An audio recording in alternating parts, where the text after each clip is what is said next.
Hey there, how's it going? It is your muscle building coach, Lee Hayward, with another live video chat.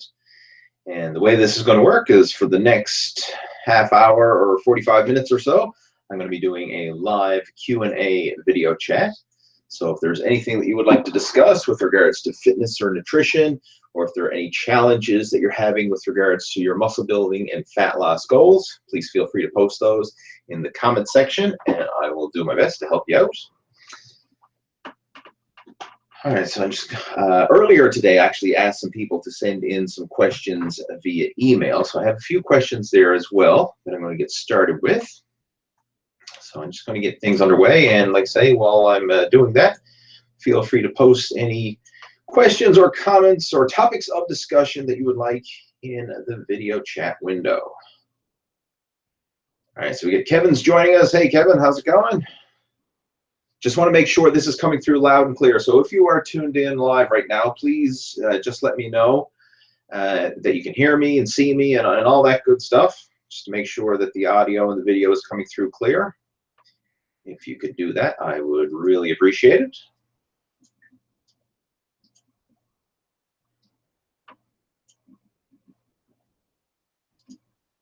All right, just getting things underway here.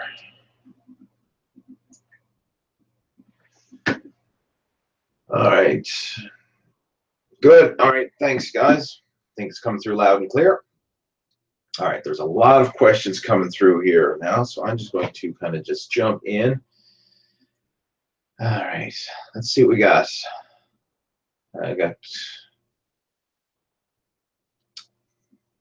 Chris is joining us here, and he says, how do you build muscle and how do you build endurance and muscle? I guess muscular endurance is what you're looking for. And with that, you really need to focus on increasing your work capacity. So, I mean, just your training in the gym alone is obviously going to improve, muscle and endurance. But specifically focusing on higher volume training, probably focusing on more repetitions, and as well as doing more functional type training. And what I mean by functional training, some body weight drills, circuit training, exercises where you're doing loaded carries, things like a farmer's walk, that kind of thing that can increase your work capacity in general, work capacity with resistance. That's how you're going to build muscular endurance.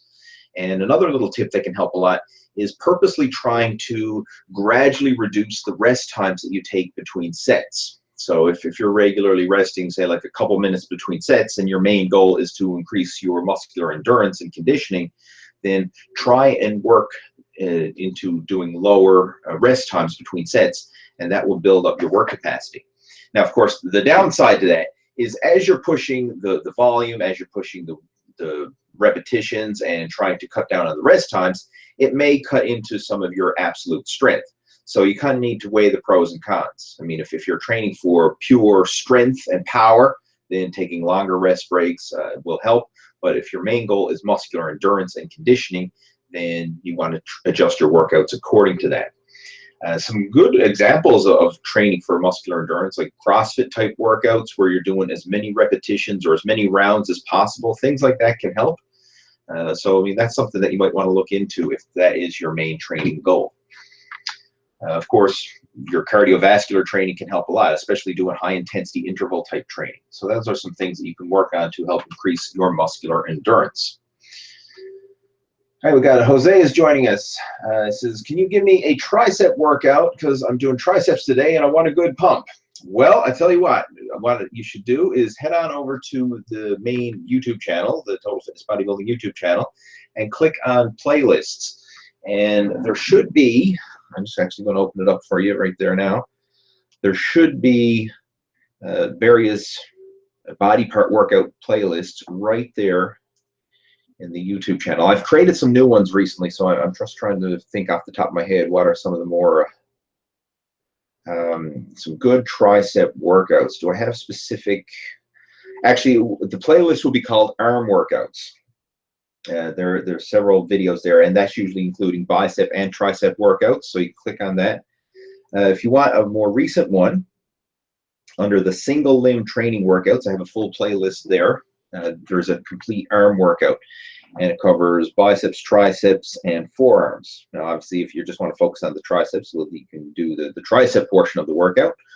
But in those playlists, there's the two ones in particular: the arm workouts playlist, and the single limb training one is the newest video series that I put up there on YouTube. So you can check out both of those to get some good tips and sample workouts that you can use in your tricep routine. All right, let's see what else we got. We have Joe is joining us. Joe Eden saying, I'm training a 5-day split, hitting the major body parts once a week. How many sets is optimal? I'm currently hitting between 24 and 30. So I guess you must mean 24 to 30 for each muscle group. That is pushing the high volume side of things. And when it comes to what is the ideal volume, how many sets is optimal, it's really not a one-size-fits-all answer. It really depends on you, your individual fitness level, your work capacity, what it is you're training for, and what stage you are in your training. So to kind of give you some examples, a lot of people, they tend to think more is better, and that's kind of a mistake. What I like to do with training is to focus on, instead of simply trying to do as much as you can, think of doing as little as necessary to stimulate muscle growth. So do what you need to do in order to make progress. So instead of just thinking I'm going to go in there and overkill it, 30 sets per body part, I mean, do you really need that much volume in order to stimulate muscle growth? Chances are you probably don't. And what you'll find is, if you can kind of experiment with different set and rep patterns and find the minimum amount that you need in order to stimulate muscle growth, then this will help to speed up the whole recovery and growth process. Because sometimes if you do excessive volume, it's not necessarily helping with your muscle growth, but it's just breaking down your body, stressing out your central nervous system, and actually delaying recovery to a certain degree. And sometimes when you do excessive volume, you can get into the negative side effects of overtraining. And obviously that's something that you definitely don't want to get into, because there's a lot of downsides to that when you get into true overtraining. Most people don't technically overtrain. What is referred to as overreach, which is kind of like the beginning phases of overtraining. But if you push with high volume, high frequency, and do so over a prolonged period of time, then you can get into what's known as full-on overtraining. And when that happens, you're going to be struggling to make any progress in the gym. You probably even find that you're losing body weight when you don't want to be losing body weight. It may have an impact with your sleep cycle, have an impact with your appetite, and just your overall mood and energy and your stress levels. There's a lot of things that can really go downhill when you get into full-on overtraining, because you're stressing out your central nervous system and just causing your body to break down more than is necessary. So what I would recommend, if you're making good progress and you're seeing consistent gains with your current routine, if it's not broke, don't fix it. But if you are not really happy with your progress and you think, maybe I could be doing better, then I would recommend trying something on the lower volume side. In your question there, you mentioned doing a 5-day per week training split, which is fairly high frequency, 24 to 30 sets per body part, which is very high volume. Try scaling that back a bit. And I'm going to tell you from personal experience, the best progress that I've ever made in terms of building size and strength has came when I was doing every other day workouts. So workout one day on, next day off, one day on, the next day off, and it alternated like that. And I found that having a full day of rest in between each workout really allowed me to fully rest and recover in between gym sessions, so that when I did work out, I felt energized and I felt strong, and the workouts that I had were more productive. When I've tried in the past to do more frequent workouts, like 5 and 6 days a week, a lot of times the intensity starts to dwindle, and I find that I'm not recovering to the same degree where I can push it and maintain that kind of frequency over the long term. I might be able to get away with it for a few weeks at a time, but over the long term, I find that it just kind of dwindles. So, like I say, this is something that you can experiment with, and Again, I wish I had a one-size-fits-all answer, but it's not, because it really depends on you and your individual fitness level and your work capacity. But again, I would recommend try scaling it back and just see how that feels. Maybe scale back to a 4-day-per-week split, probably 2 days on, 1 day off, 2 days on, 1 day off, like that. And as far as the sets are concerned, shoot for probably 16 to 20 sets per body part, and just see how that makes you feel. I mean, if you're making better progress to the lower volume, even try scaling it back further. And experiment. See if you can go to the low end and then work your way back up to the high end and see where the sweet spot is for you, where your body tends to respond the best. So again, it's really an individual thing. It's something you need to figure out through trial and error. All right, let's move on. Let's see what other questions we've got here. Oops, I just skipped a bunch of questions there. I got to scroll back up to the top.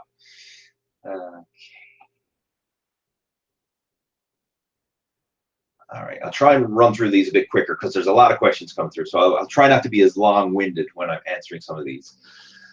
MXI2, what should my calorie intake be? I'm skinny fat with 16% body fat.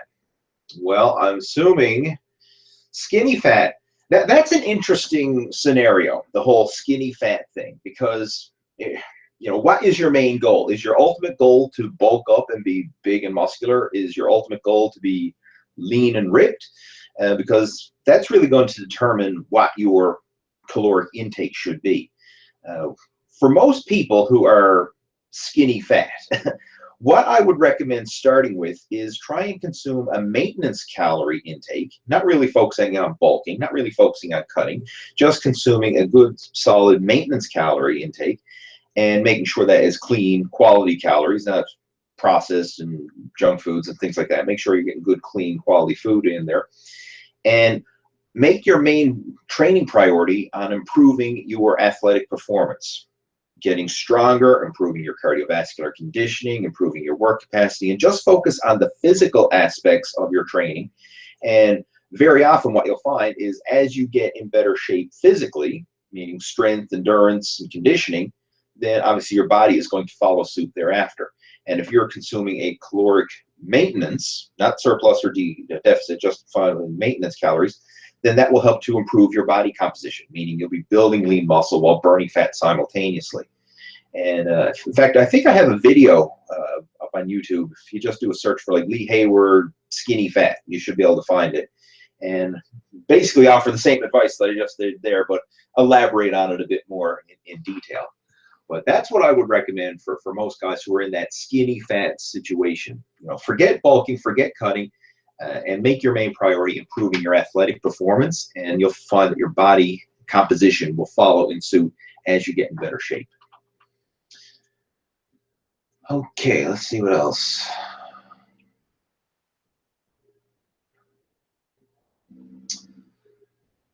Several people joining us. We've got Jamie's here. We got Somia, I think that's how you pronounce it. Israel, big country's got a question. Let's see what he's saying. When is the best time to do muscle building workouts? Early in the morning or late at night?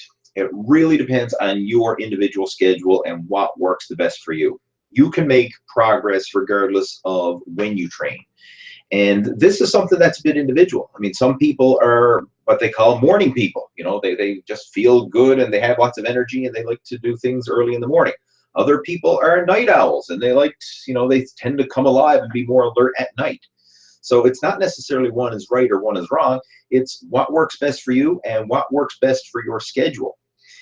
In my case, I tend to do a lot of my training later in the evenings. That's when I tend to do most of my workouts, and I find it convenient because early in the day I'm usually doing work. I have a new baby at home, so I'm helping out with looking after him. And in the evening, when he goes down for bed, that's when I very often find that that's my quiet time when I can go and focus on training. So I'll either go down to my home gym in the basement, work out down there, or luckily I live close to a 24-hour gym, so I'll sometimes go up there and do a workout, and I just find that that works best for my schedule. Now, other people, they're morning people. They probably want to go to the gym first thing in the morning, and if that works for you, then hey, more power to you. Other people like to do it in the middle of the day. It really doesn't matter. I mean, what matters the most is that you are consistent with whatever schedule you pick. So I would try and recommend being consistent with the times. So if you are going to be a morning person, try and be consistent with the morning person, or morning routine, that is. If you are going to train in the afternoons, then try and be consistent. Now, obviously, any workout is better than no workout at all, but the more consistent you can be and the more you can make it a regular habit in your routine, the better the progress you're going to make. So again, it really doesn't matter. It's really what works best for you and your schedule. Okay, let's see what else.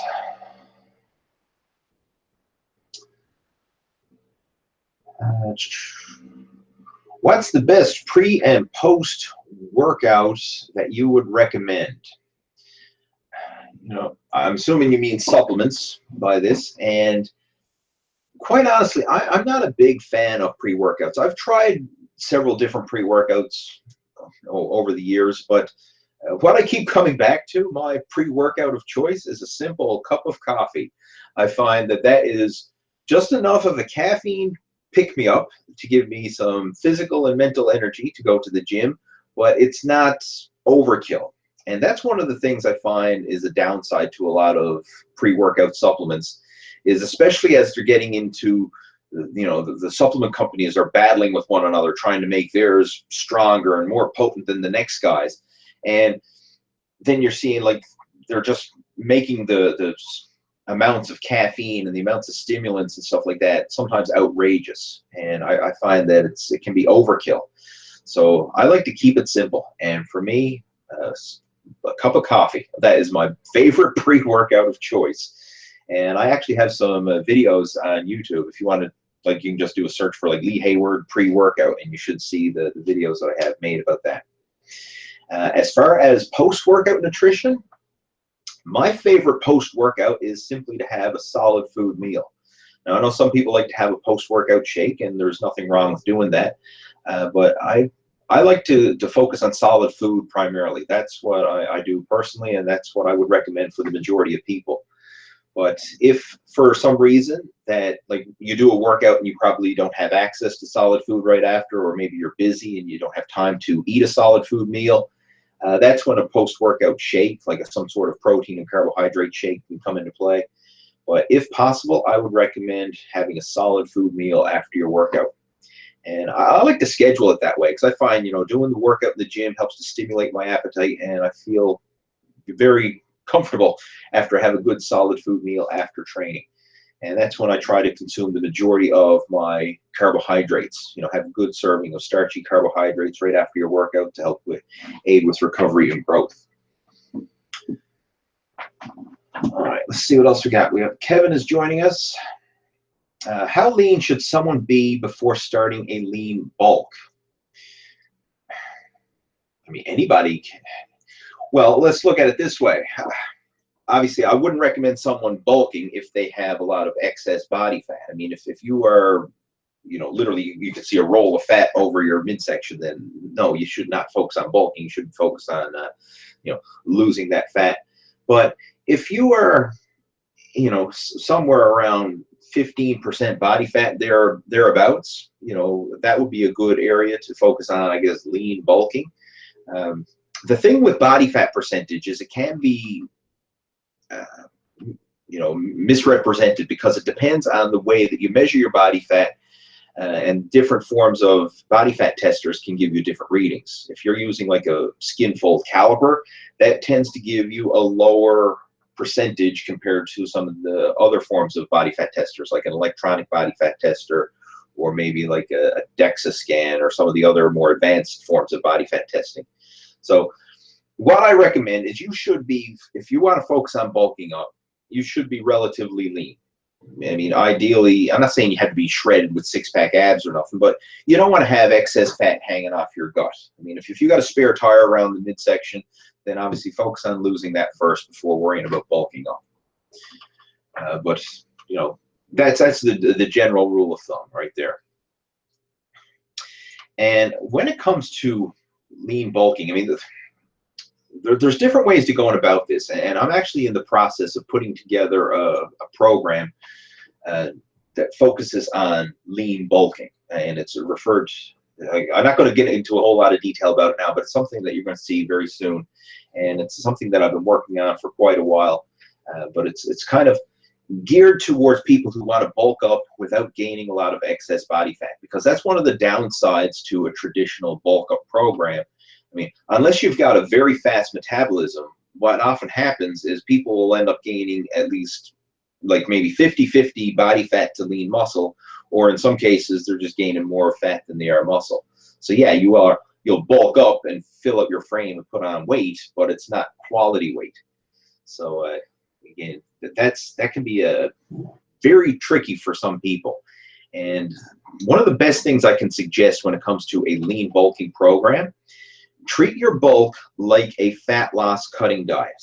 So with the same kind of strict structured regimen that you would have for a fat loss cutting diet, the same clean, natural, unprocessed foods. The only difference is instead of being in a slight caloric deficit, you would be in a slight caloric surplus. But try and have the same structured regimen that you would as if you were following a cutting diet. And what I find most often is when people are cutting, they tend to be very strict and meticulous with their diet. When people are bulking, they tend to get lazy. And what I mean by lazy is they tend to justify eating junk food or processed foods or stuff that they would normally never eat, but they'll justify it because they say, hey, I'm bulking, I'm trying to gain weight. And they'll end up eating stuff that they otherwise shouldn't. And then that's where a lot of times people will spill over and gain excess body fat rather than gaining lean mass. So the trick to a lean bulk, treat it like a fat loss cutting diet. Just eat slightly higher portions so that you're in a slight caloric surplus rather than a deficit, but have the same mindset of strict, consistent, quality nutrition like you would if you were cutting.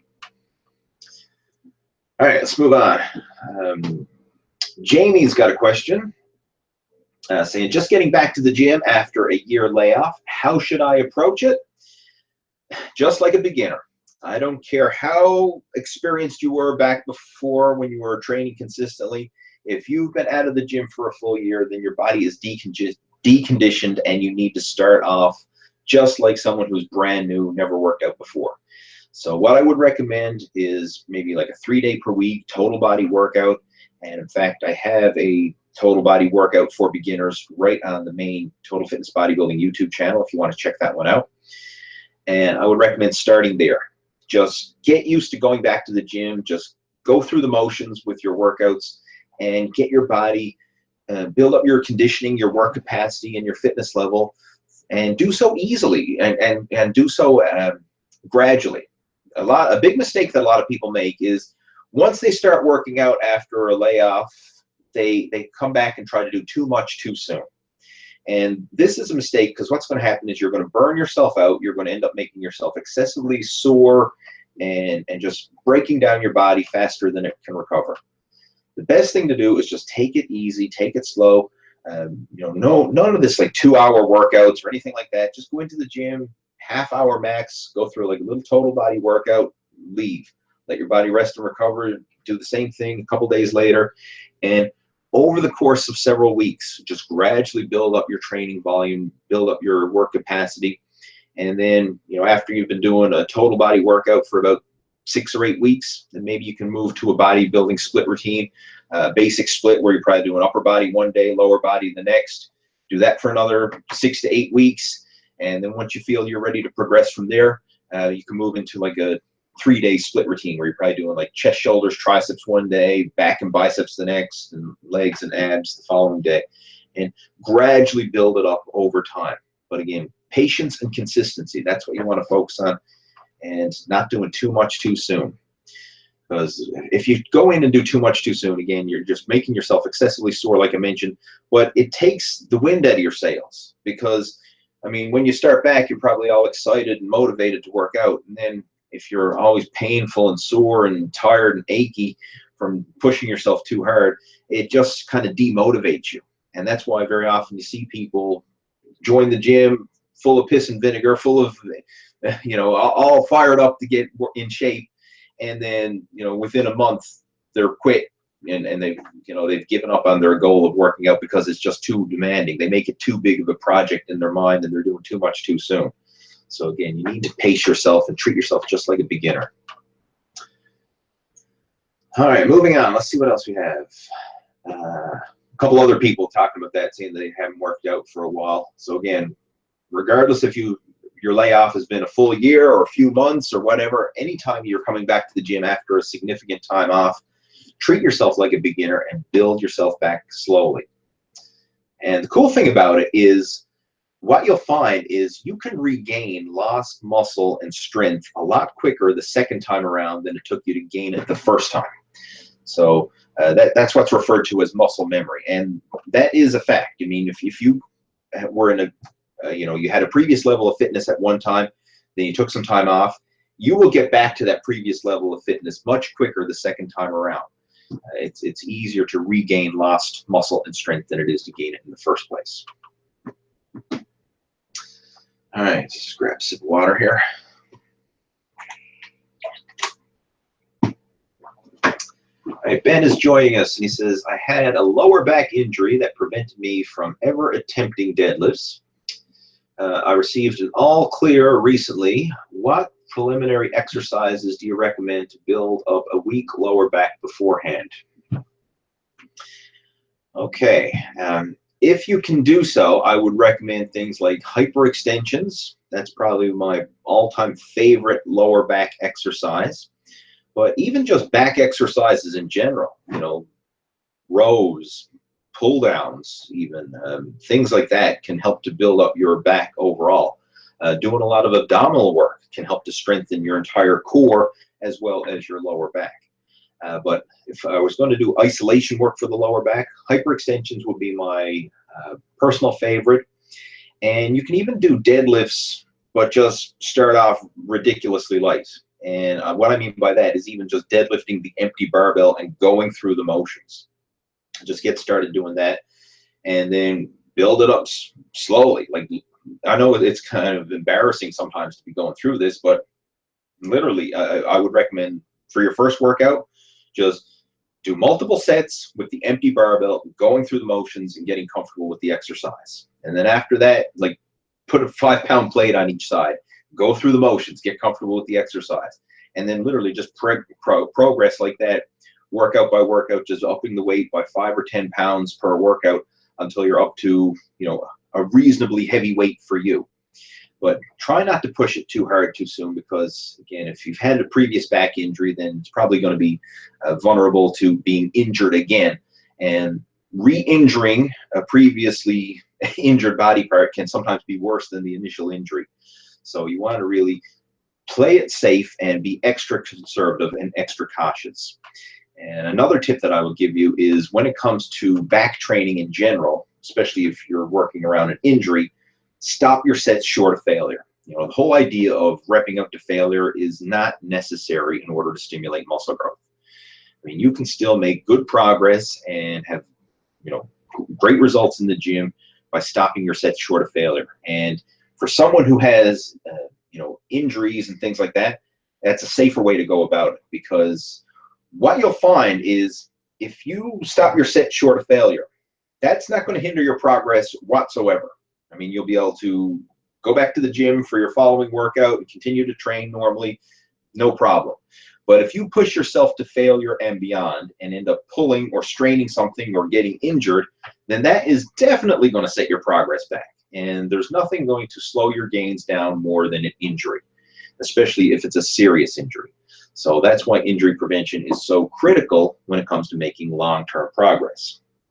So, and unfortunately, most people have to learn this the hard way. And I'm speaking from experience here, because, I mean, intellectually, we all know this. We all know, hey, you should be careful. You should try and, not push yourself too hard and remain injury-free, blah, blah, blah. But most people don't truly appreciate it until they've suffered some serious injuries of their own.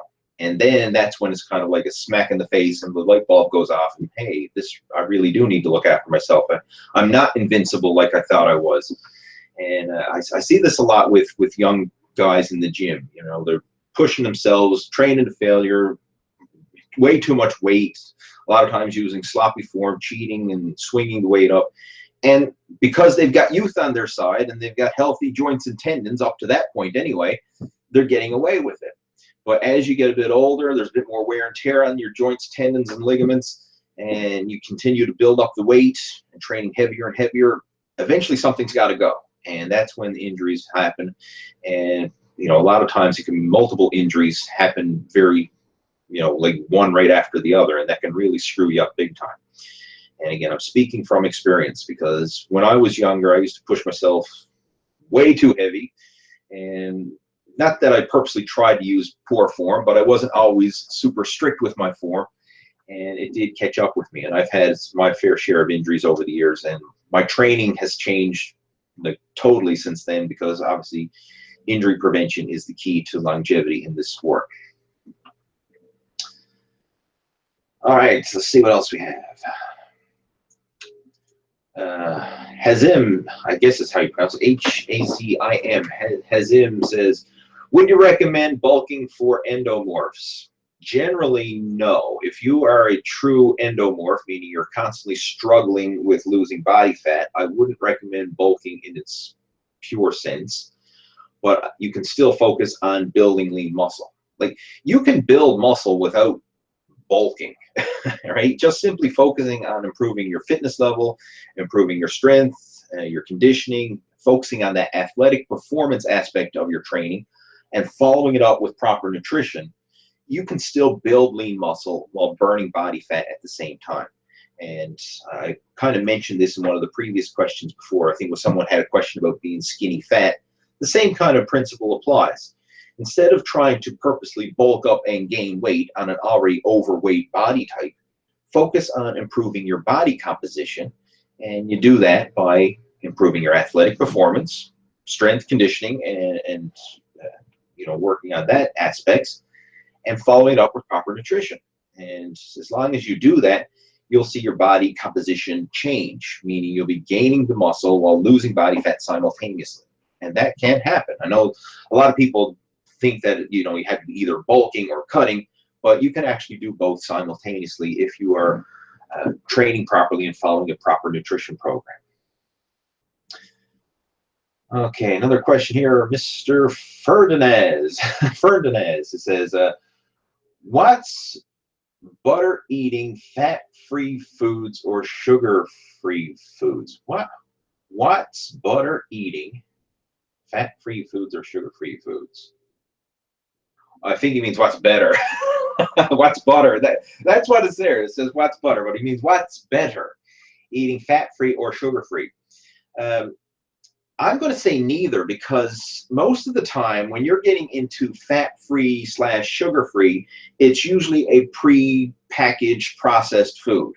And they'll use fat-free or sugar-free on the label to try and sell you on saying, hey, this is healthy, this is good for you, blah, blah, blah. What I would recommend is natural unprocessed foods. Foods that don't need a food label. Like if you go to the produce section of the grocery store and you see all the fruits and vegetables, none of these things have labels on them. None of them say fat-free, sugar-free, or any other free. It's just, you have natural unprocessed fruits and vegetables. If you go to like the meat, fish, chicken section, a lot of those, they don't have labels on them. Well, a lot of times they will. They'll say like it's lean beef or medium beef or whatever. But again, it's not going to be fat-free, sugar-free, or anything like that. It's just natural, unprocessed food. And that's what you want to focus on. If you are seeing food labels with fat-free or sugar-free on them, that's kind of a red flag, actually, because, again, it is a prepackaged processed food, and they're kind of sticking that label on there to kind of, basically try and convince you that this prepackaged processed food is a healthy food, when it's something that, I'm not saying you have to avoid it entirely, but it's definitely something you want to be eating in moderation, and certainly not making it a major staple in your diet. Let's see what else we got.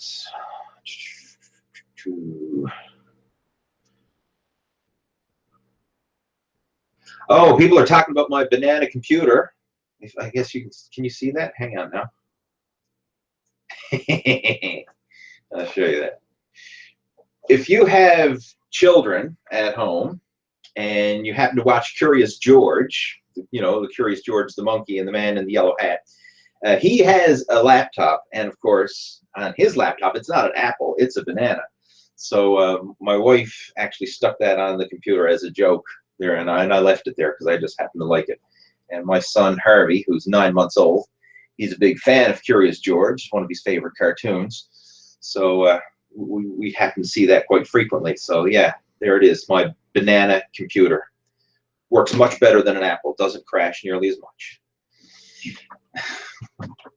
Thanks for noticing, my banana. That didn't sound right, did it? Moving on, let's answer some more questions. Okay. Where was I to? I'm lost. Reed's got a question saying how to increase vascularity.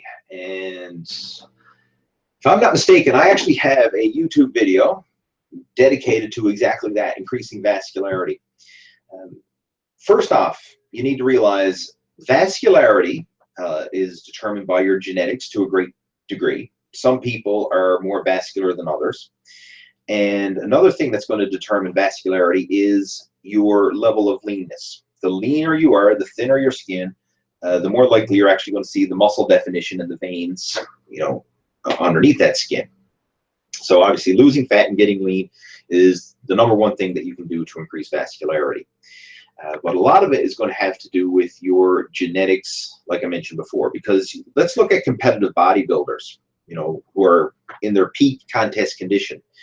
You'll see some guys on stage, some are just ridiculously vascular that it looks insane, borderline gross. And then you'll see other guys who are equally as ripped, but not nearly as vascular. And I'll kind of give you an example of, like, for those of you who have been a fan of bodybuilding for a while, if you recall Paul Dillette, he was popular back in the 90s, you know, when I was in my teenage years and stuff, and then really bit by the iron bug, if you will. I remember seeing Paul Dillette a lot, and he just had ridiculous veins right through his arms, all across his shoulders. I mean, it was just insane. And one of the most vascular and most muscular guys around at the time. So, I mean, obviously he has genetics for that kind of vascularity. Let's look at another top bodybuilder, Jay Cutler. I mean, Jay's won the Mr. Olympia, obviously nails his conditioning and everything else, but doesn't have that same degree of freaky, insane vascularity, especially in the arms, shoulders, and chest. I mean, he does have some vascularity, yes, but it's not the ridiculous, you know, just you see the web of veins going all over. And you look at some guys, like they might have conditioned legs, for example, you know, could have crisscross striations in their quads and everything else. And then you see other guys got the same kind of conditioning, but they're also got veins going throughout their legs like crazy. So a lot of times it is your genetic, you know, the way that your veins are, and the way if they're prominent and I guess close to the surface of the skin there, close to the surface where you can actually visibly see them. But other than losing body fat, I mean, there's really not a whole lot that you can do. Now, you can manipulate it to a certain degree. I mean, if you get your conditioning down, then obviously, like, you can temporarily increase your vascularity if you're really lean and then you like carb up, or you're really lean and you increase your sodium or something like that. But that's only like a temporary modification. That's not like going to have any major permanent impact. But it's, you know, like, for example, bodybuilders who are trying to peak for competition will probably carb load before getting on stage, and that helps to increase fullness and vascularity. But again, it's only a temporary solution for the contest itself. I mean, it's not going to increase their vascularity over the long term, because obviously you can't continue to carb load over the long term, or you'll just pile on the body fat again. So again, losing the fat is the #1 thing that you can do to increase your vascularity. And other than that, like I say, a lot of it does come down to your genetics, whether or not you just naturally are, you know, have that visible vascularity or not. Okay, another quick question here. Cardio in the AM or in the night for burning fat? Whatever works the best for you. Seriously. If cardio in the morning is best for your schedule, do it. If cardio in the night works best for your schedule, do it. I mean, cardio done anytime is better than no cardio at all. So it really... Again, there's pros and cons to both. Whether you do, you know, cardio first thing in the morning, you do cardio last thing at night, or you do it in the middle of the day. You can argue the advantages and disadvantages of all these scenarios, but the bottom line is if you're looking to lose fat, the more activity that you can do, the better. So I would recommend trying to squeeze in extra cardio whenever possible, especially if you are a heavy-set person trying to lose fat. And what I found myself when training for fat loss is very, very often the more cardio I do, the better results I get. And when I'd be like competing for bodybuilding shows and stuff like that, I would usually start off doing one cardio session a day, usually earlier in the day. And then if I needed to bump that up, I would add in a second session in the evening as well. And I found that 2 sessions work best for me, especially like getting into the last 6 weeks before a competition. All right, let's see what else we got.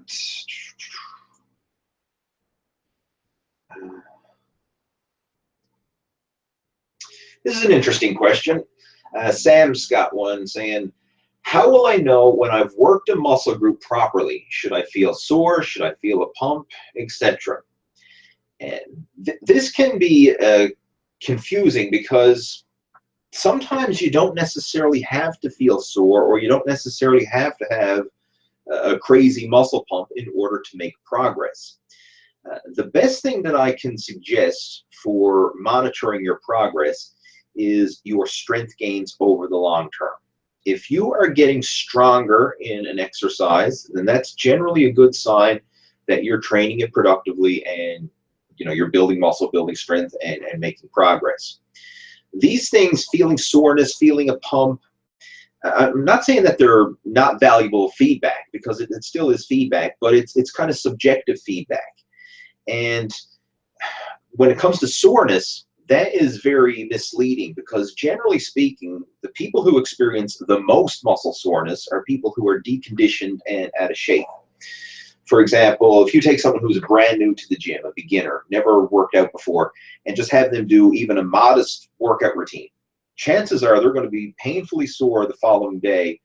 And it's not necessarily that it was, some magical workout or anything like that. It's just that their body is so deconditioned, and when they're subjected to the stress of weight training, and it breaks down the muscle tissue, and then they have to adapt to that kind of stress. And that's very often what happens, is they'll get painfully sore the following day from even as the basic workout routine. And so what you'll find is the better shape you get in, the less muscle soreness you're going to experience. And very often people who are in really good shape, top level athletes, competitive bodybuilders, people who are training frequently, training consistently, they're not going to experience, that painful muscle soreness to the same degree as someone who's deconditioned and out of shape. Now, I'm not saying that you're not going to get sore at all, but it's not going to be to the same degree. As far as a pump, that depends a lot on how you're training, and it also depends a lot on your diet. If you're doing a high volume workout, high repetitions, generally you're going to get a good muscle pump because you're pumping a lot of blood volume into the muscles. If you're doing more of a lower repetition power training program, you're probably not going to get much of a pump, but it can still be a very productive workout. So that's going to have, that's more of a subjective type of way to determine whether you're getting a good workout or not. Another thing with the pump is your diet can have a big impact on it. I mean, if you're following a low-carb diet, you're probably not going to experience the same degree of a pump as if you were following a high-carb diet. Your level of sodium and electrolytes and your level of hydration all come into play. I mean, if your sodium levels are low and you're feeling a bit dehydrated, that's going to have a negative impact on your pump versus if you're well hydrated and you have lots of electrolytes in your system. So again, there's a lot of different variables in those scenarios. But what I would recommend, one that is concrete and measurable, is your overall strength gains. Use that as your judgment of whether you're making progress in your workouts or not. And if you are making strength gains on a regular basis, then that's a good sign that what you're doing is working and you're moving in the right direction. If you come to a point where you're hitting a plateau and you're not able to make strength gains, especially in your big compound lifts, then that's a sign that you might need to change things up and take a different approach with your workouts. That's what I would recommend because it's concrete, it's measurable, not so much worrying about soreness, pump, and all that, which are really subjective, and there's a lot of other variables going on.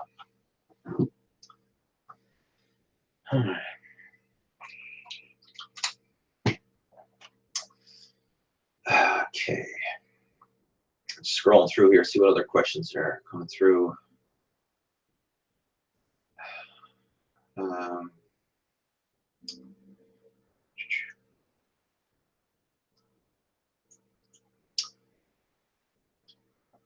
a bunch of questions here. Some there that I'm not really qualified to answer. Someone's asking about a wing scapula.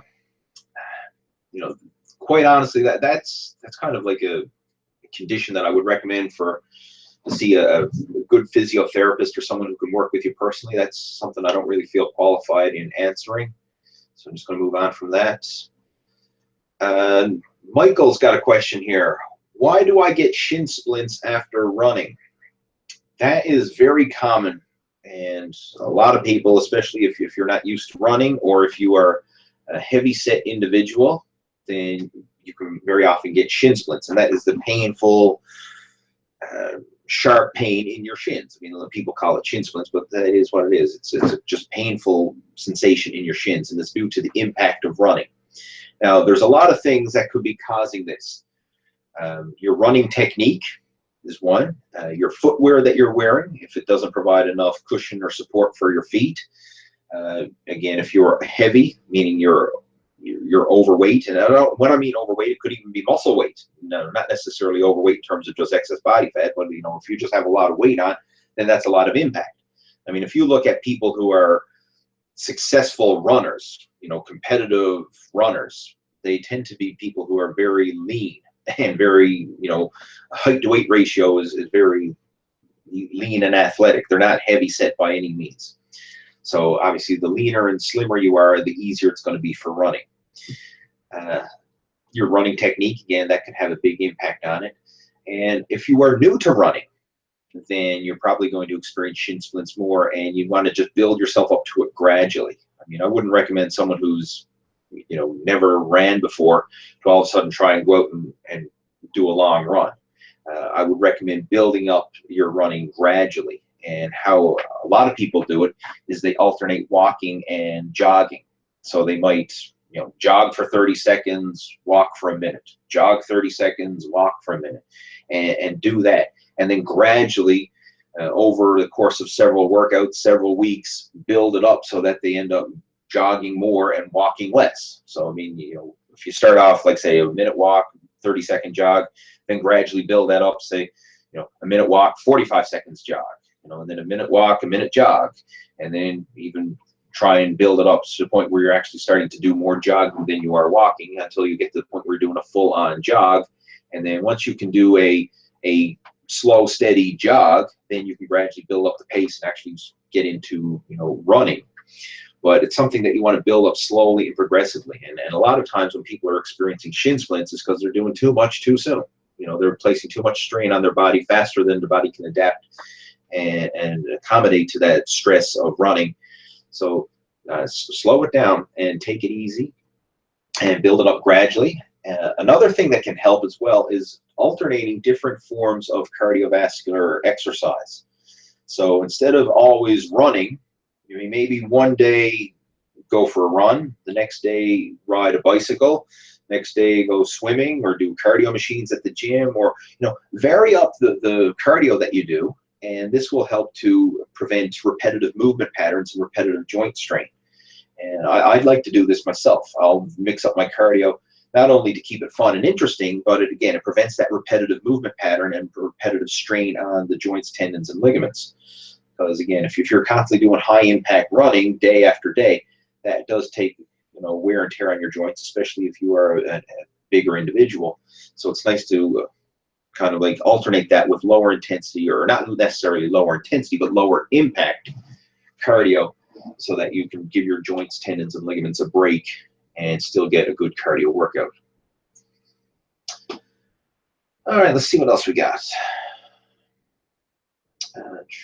Don is joining us, and he's saying, what's a good ab workout for after having a hernia surgery? I don't think I would do any direct ab workout if I just had a hernia surgery. And this is something I don't have any personal experience with. I've never had a hernia. I've never had hernia surgery, so I've never had to actually deal with it. But what I would recommend is check with your doctor, check with physiotherapists, and see what they recommend, because obviously it's going to depend on the type of hernia you had, the type of surgery, where it is, and everything else. And they can help you work around what would be the best exercises and solution for your particular situation. But right after a surgery, I mean, you want to take it easy and let that thing heal up properly. You definitely don't want to risk ripping open that surgery. So as far as exercise is concerned, just basic walking and very low intensity, low impact exercise like that for your first probably several weeks, and until you're healed up. And as far as direct abdominal training, especially with some abdominal hernia, that's probably something you want to save for later on, after the hernia is well healed up. And the thing about abdominals, you don't necessarily need to train them as much as a lot of people think. I mean, your abs come into play when you do a lot of other exercises as stabilizer and supporting muscles. And the abs are really nothing more than a stabilizer muscles for your core. I mean, it's not like a major muscle group that you want to build bigger and stronger. It's not like, your arms, shoulders, chest, legs, back, etc.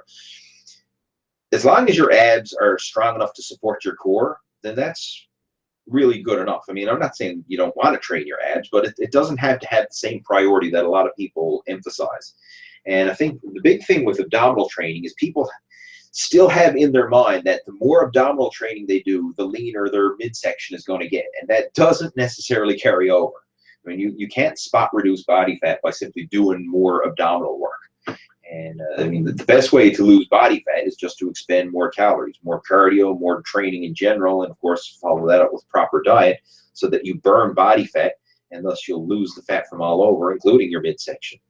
But doing more ab work, like I know a lot of people think that they have to train abs every day or train them very frequently, and it's not necessarily the case. Your abs, are like any other muscle. They need time to rest, recover, and grow. And ideally, you should be training them with progressive overload as well. But it doesn't have to have the same priority or importance that a lot of people give them. Okay, let's see what else we got here.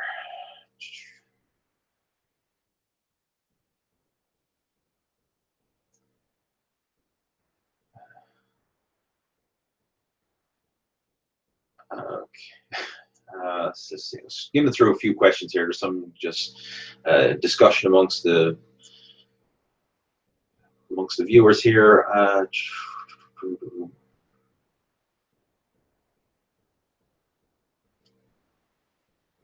All right, here's an interesting question. This one is from Spidey SS. It says, I'm 18 years old. I've been bulking for a few months. I was 130 pounds. Now I'm 150 pounds, which is really good progress. It says, I put on a decent amount of muscle, but at the same time, I put on some body fat. When am I supposed to cut?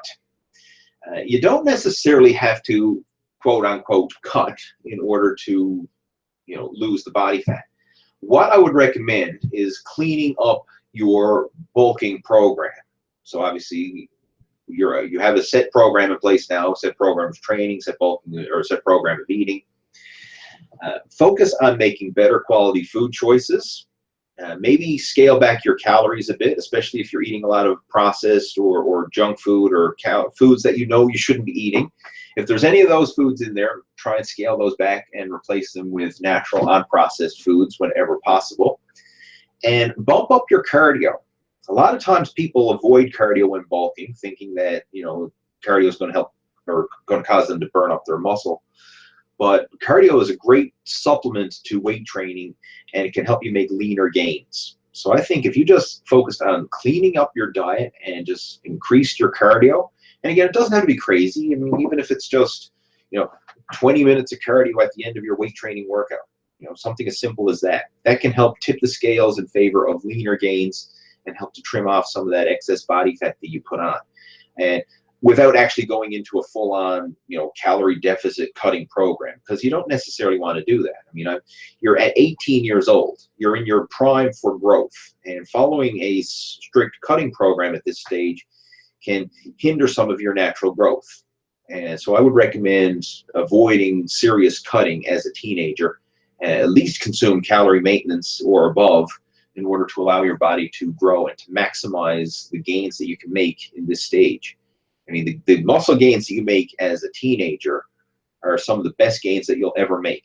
I mean, because everything is primed for growth. Your natural anabolic hormones are primed for growth. Your body is primed for growth. And that's why everybody as a teenager gets bigger and stronger, regardless if they work out or not.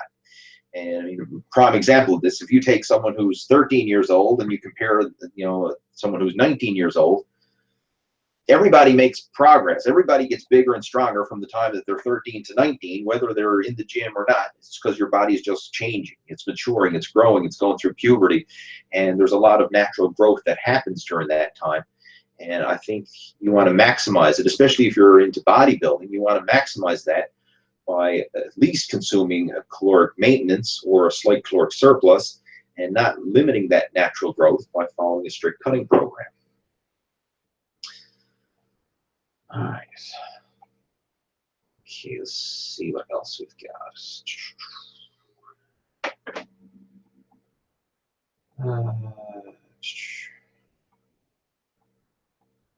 Scroll through here. I think I lost my place in the questions. I know there's a ton of them come through here.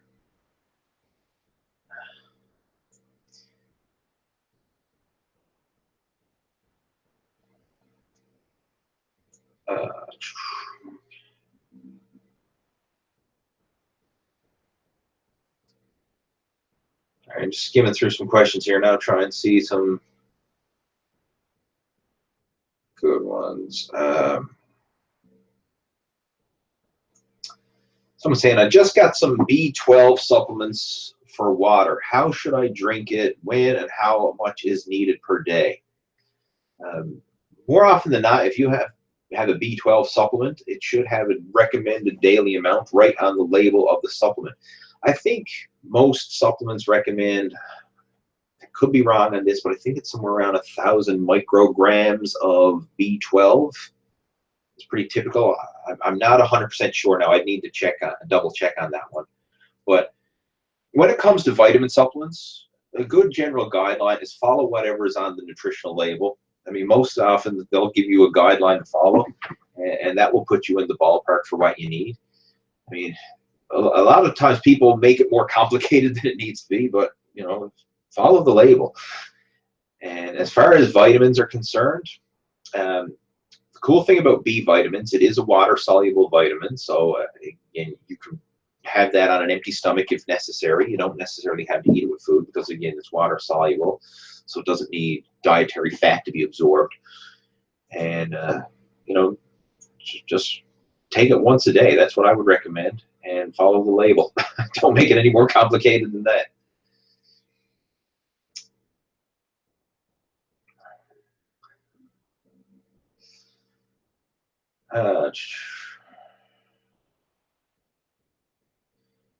Scrolling through here. Lee, have you heard of neck training and hypertrophy of the neck? How do you feel about it? Yeah, I mean, training the neck, it's not as common or as popular as it should be, but it is certainly a common thing to do. It's more common among athletes and people who need to have a strong neck. You'll see like a lot of wrestlers, martial artists, boxers, people like that will do a lot of direct neck training because they want to strengthen their neck in order to, handle the rigors of fighting and wrestling and all that. Other athletes, I guess you'll call them athletes, but race car drivers do a lot of neck training in order to withstand the G-force that they're taking on when they're racing, especially Formula One drivers. They will do a lot of neck training because the G-force experience in Formula One is unlike anything else out there. And of course, they're experiencing it from all angles, from acceleration to braking and turning in both directions. Not like NASCAR, constantly going around, doing a left-hand turn over and over again. Formula One, you're getting all of the different angles. So they'll do a lot of neck training. Bodybuilders, I mean, some people definitely do a lot of neck training, and you'll see some people who kind of obsess on it and really specialize in their neck training and build like a freaky huge neck. But the average gym goer probably doesn't do a whole lot for their neck, and that can be a bit of a mistake. I think doing some at least moderate neck training can help. If nothing else, I recommend doing some just mobility exercises for your neck. I mean, you can do like head rotations up and down, side to side, and ear to shoulder. I mean, this is something that you can do throughout the day, or you can even do it as part of your warm-up routine at the gym. And going through those type of basic movements for your neck can really help to keep your neck limber and mobile and prevent a lot of unnecessary stiffness, especially if you find yourself in one position for a long period of time. Like if you're just doing a lot of work on the computer and you're staring at the screen, probably with your head down, doing these neck exercises throughout the day can really help to keep your neck loose and limber and just prevent it from, getting that tight stiffness. And again, it's a great thing to do for part of your warm-up. Now, there are certain neck exercises that you can do. You can actually buy like neck harnesses and do resistant neck work where you're actually doing, resistant neck raises, and side-to-side raises and things like that.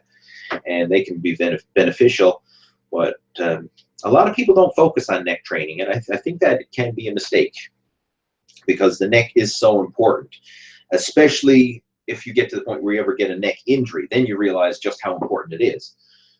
But again, I think moderate neck training should definitely be a part of everybody's workout routine, even if it's just those exercises that I mentioned, the mobility exercises done on a regular basis, just to keep everything loose and limber and keep the muscles, in decent shape. All right.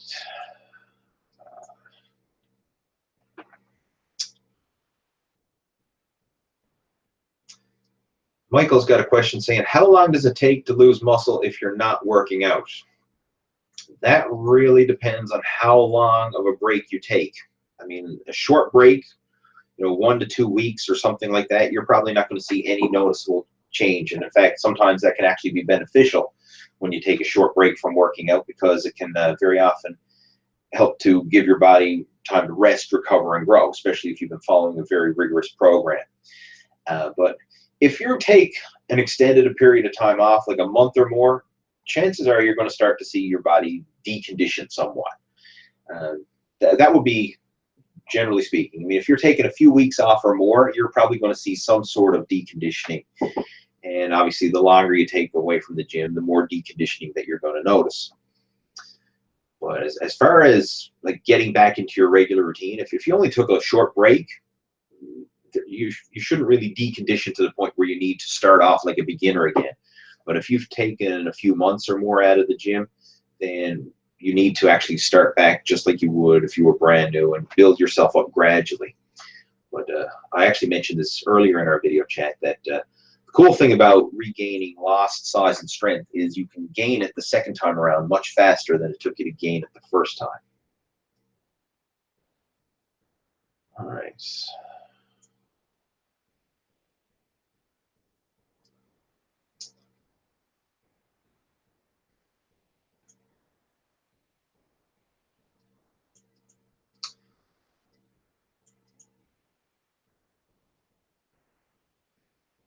A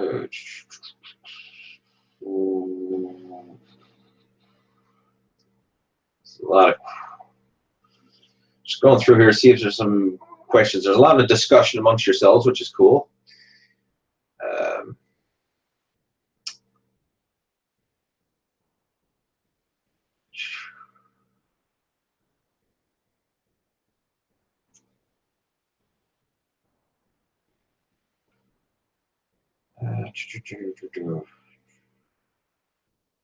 Here's an interesting question. This one is from Scott. He said, what are your views on performing Tai Chi or yoga to help improve with muscle strength and flexibility?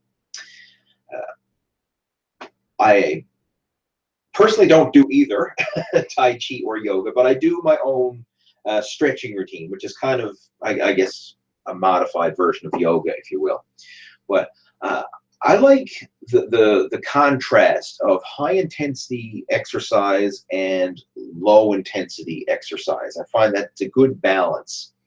And things like stretching, yoga, tai chi, that kind of thing, it's good for, it can be kind of like an active meditation, if you will, and it's good for stress relief and good for overall mobility and flexibility and stuff like that.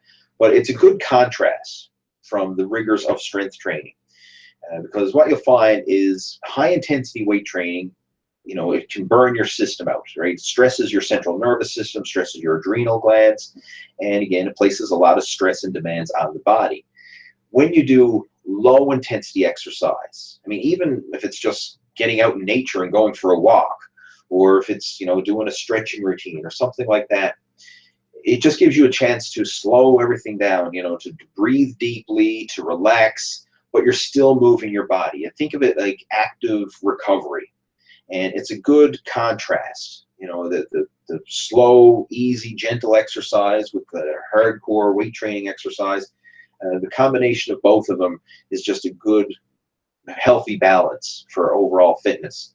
And I find that doing the low intensity, easy exercise, again, it gives you that mental stress relief and that mental relaxation. Again, so it's kind of like it's a form of meditation, especially if you can, you know, really focus on your breathing and just be at peace with yourself while you're doing it. And it gives you that active recovery. So I'm a big fan of doing these easy exercises. Now, again, I don't do like a Tai Chi or I don't go to like a yoga class or anything like that, but I do my own version of stretching and easy cardio, especially love to get outside, like hiking in the woods and walking in nature and stuff like that. And that's a version of that I like to use of low intensity exercise to contrast the high intensity gym workouts. And I think that's something that everybody can benefit from. I mean, not only is it going to help with stress relief and just keeping your mind clear and focused and stuff like that, but it's also a form of an extra form of calorie burning. I mean, it's a great way to burn off extra calories without stressing out your body, is to include other forms of exercise like that. All right, I'll probably take another question then clue it up because I know it is getting a bit late here.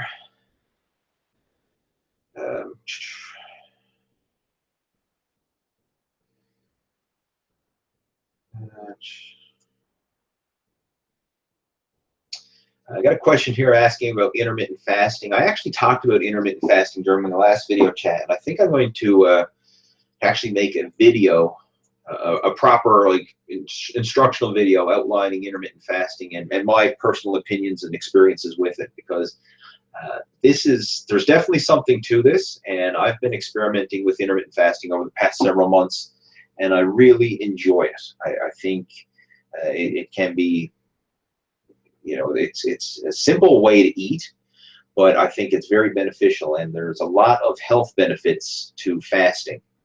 You know, going periods of time obviously without eating and extending those periods of time can really give your digestive system a break, can allow your body to tap into burning stored body fat. It's great for detoxification. I mean, there's a lot of health benefits to following intermittent fasting, and I think I'm going to make a proper video of it. You know, probably sometime this week I'll get around to doing that. But if you want more information about that, I actually did a live video chat the other night. It was my initial test run to see if this thing actually worked, and you can see it in that video chat. It's posted on my recent uploads on the Total Fitness Bodybuilding YouTube channel.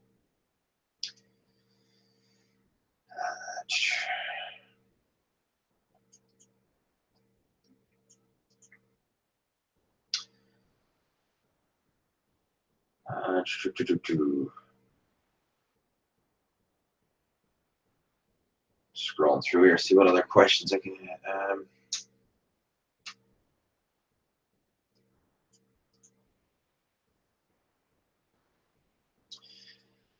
Got a question here from 010 FSL saying, getting back into the gym after a while, I feel like I can't recover fast enough to see results, and then I lose motivation to work out. Do I have any tips?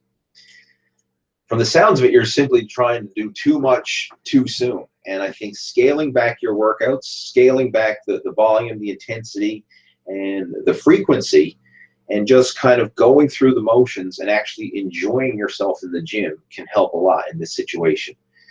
I kind of mentioned this one in one of the previous questions before, but a lot of times when people start working out, either they're starting for the first time or they're coming back to the gym after a layoff, they're impatient and they want to do too much too soon.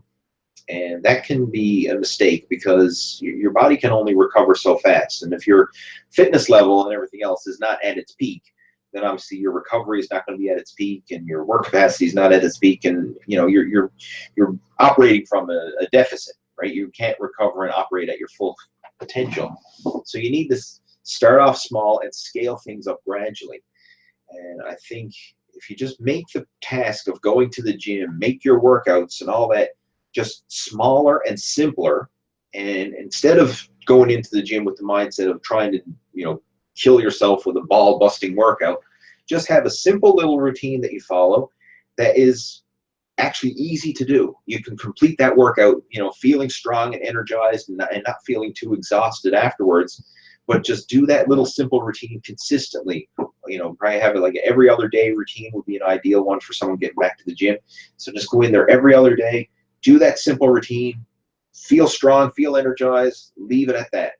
And then gradually, over time, as you feel your work capacity and your strength is increasing, you can work on increasing the weights that you're lifting, and as you feel that this little simple routine is not enough, maybe you can add in some sets to it, or gradually add in some extra exercises, and maybe, expand on it and build that little routine up. But the biggest problem when people are starting off is they're just doing too much too soon. So keep it simple, keep it short, and focus on a program that you can follow. And if you want a guideline for something, a good basic beginner's program to follow, then I would recommend checking out the Total Body Beginner's Workout that I have right on the main Total Fitness Bodybuilding YouTube channel. You'll see a link to it. Again, it's a beginner's total body workout, and that would be a great place to start. I mean, that whole routine shouldn't take any more than a half hour, and it's not going to leave you drained and exhausted. It's it's a little quick training session. You'll work all your major muscle groups, all the major movement patterns, but again, you're not killing yourself in the gym, and it's just enough to help stimulate yourself to grow without without breaking your body down. All right, well, guys, I'm going to get ready and clue this up. Thanks again for tuning in, and thank you for all your questions. And all the questions and support is much appreciated because, of course, without you sending in questions, there would not be a video chat. So thanks again for that, and I'll probably do another one of these video chats in a couple days. So it's going to be a regular thing on the Total Fitness Bodybuilding YouTube channel, because I do enjoy interacting and having a chat like this. So hopefully you enjoyed it. Hopefully you got some benefit from it, and I look forward to having another chat with you in a few days. So take care. Over and out.